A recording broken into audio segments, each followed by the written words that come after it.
Folk football back again, and yet again Celtic are linked with centre half Xavier Mbayamba. We made a video about him yesterday. He's linked as the next Virgil van Dijk. Could be priced out of it potentially, but if you want to hear more on that, go check it out. But Fenerbahce have made contact about with Rangers about Ryan Kent, and could he be going to Fenerbahce? It says, oh, Kent's got numerous options on the table.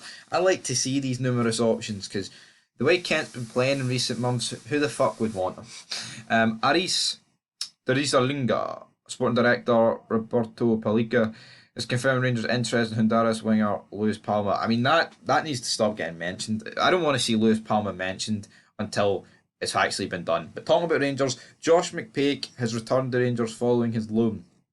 Queen's Park did want to sign him permanently in January, but they've pulled the plug on that. That's probably to do with the fact they're actually going to be remaining in the Championship and not the Premiership, which I think they bottled. They bottled big time. Tony Weston, the forward bought for Blackpool in 2020, is poised to be released from Rangers Academy, along with Charlie Lindsay, who's been courted by Sunderland and Derby County. Lewis McKinnon, Alex Kapapke, Kelsey Ewan, Harley Ewan, and Kevin Shaburtero.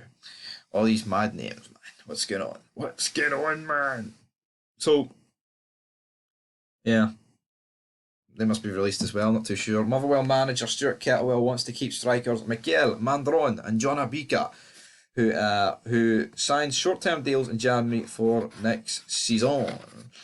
Manchester United midfielder Ian Galbraith, who was linked with a loan move to Hibernian during the January transfer window, has been informed that his contract will not be renewed when the 22-year-old returns from loan spell with Salford City. Dundee United have reacted with disappointment following comments by former manager Craig Levein expressing his suspicion that Tony Aguirre, who stood down as sporting director in February, remains involved with the football club, with current team boss Jim Goodwin issuing a denial. So Jim Goodwin's went, no, Craig Levein, 4660 isn't going to work here.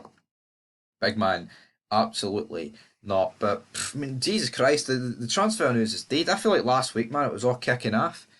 It really was. But this week, man, what's happening today? What's happening on this Tuesday? We have a few fixtures that I'll preview. I guess Scotland under-21 head coach Scott Gemmell is in the frame to take over at Queen's Park after Owen Carl stood down, and West Ham United want to appoint a director of football.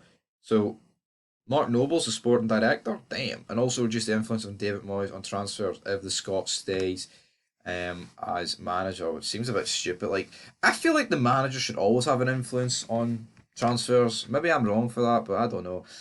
With a few games tonight, one that's Scottish and one that's got nothing to do with this, but we'll preview them both, why not? And the Athletic take on Clyde. I'm going to go with 2-1. And the Athletic, I think Clyde will probably end up going down.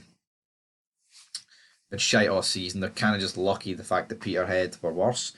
Inter Milan, though, taking on AC Milan. Inter Milan hold a 2-0 lead. Of course, now Inter Milan have the bigger group of fans. Of course, in the other game, it was AC Milan who were at home course. If you don't know, they both play at the San Siro, but if you know your football, I don't need to tell you that.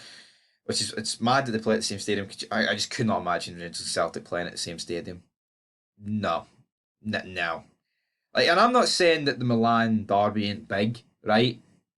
But, because of course it is, I'm not saying there ain't fucking hatred between them or whatever, and it's not a massive game in world football, but I think the fact that they play at the same stadium takes a bit of the sting out of it. I just don't see how it works, personally. I don't know what way the Milan City is fucking divided. Like, as soon as you go outside the stadium, it's like, one, that's where the AC Milan fans want to live and enter here because they can't live together. Is it a level like that? Or what's going on? I don't know. Is Tony Soprano laying the smackdown over in Milan? I'm not 100% sure. We got any games tomorrow? We've got Airdrie taking on Hamilton. I'm going to go for a 3-0 Airdrie win. And for Man City against Real Madrid, I'm going to go for Real Madrid 2-1. Come on, Real Madrid. I fucking hate Man City. Come on, Karim Benzema and Carlo Ancelotti. I cannot stand Oil Chester City, man. I honestly, does not make everyone sick like a team like City's going to probably dominate English football for the next. Well, I say dominate. I think once Guardiola goes, they will get a bit worse. But I do think Guardiola's massively overrated. So in saying that, I feel like if you've got like if Klopp went to City or like a Thomas Tuchel, I still feel like they would dominate. So not good, not good at all.